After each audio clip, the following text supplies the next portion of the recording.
Hi, I'm so glad you stopped by. I'm going to read the story called Fairy House.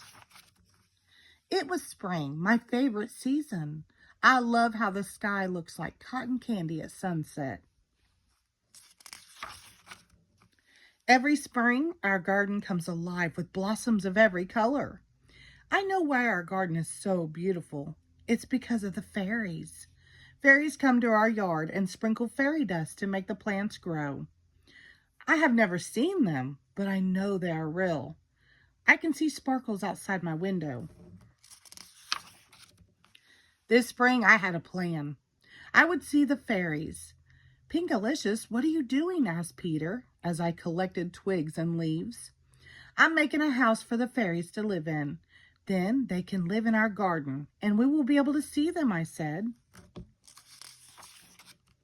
I want to see them too. Let me help, said Peter. He brought out his shell collection. Let's build the house here in the garden, I said. Fairies are sure to come this way. Piece by piece, we built a little house. I wove buttercups around the door. Peter made a pathway with his shells. Soon we had a cozy home for the fairies. I couldn't wait for them to come every day. I watched the house from my swing.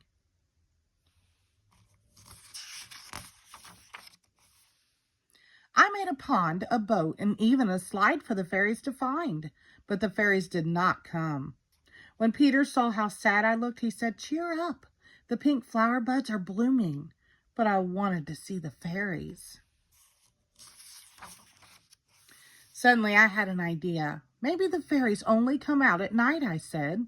Maybe they only sprinkle fairy dust by moonlight. I told Mommy and Daddy what I wanted to do.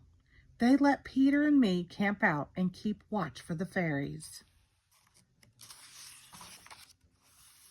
That evening, Peter and I spread out our sleeping bags. I left the fairies a sweet snack of honeysuckle and berries. "Do you think they will come?" asked Peter. "Yes," I said, and added in a whisper, "I really hope so." We told each other stories until Peter fell asleep. As the night got darker, I heard crickets and owls, but not a single fairy. Once I thought I heard some soft, gentle humming. It was just Peter. He was snoring.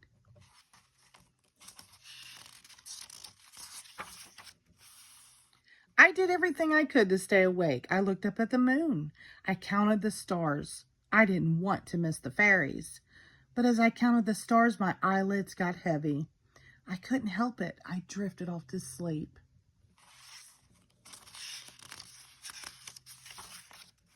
The next thing I knew, I heard a bird singing. I opened my eyes. It was dawn. I heard hushed voices in the garden.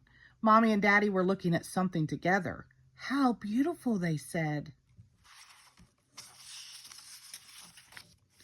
As I stretched, a sweet smell filled the air. All around me, colorful flowers were in full bloom. I looked at the fairy house. The honeysuckles and berries were gone. "The fairies came," I cried. "They came." But I missed the whole thing. Peter started to sniffle. "Don't cry. Look," I said.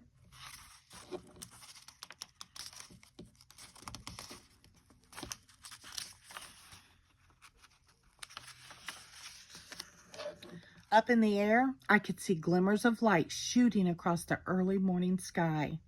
"Fairies!" I gasped. The light shimmered brighter and brighter until it sparkled into sunshine.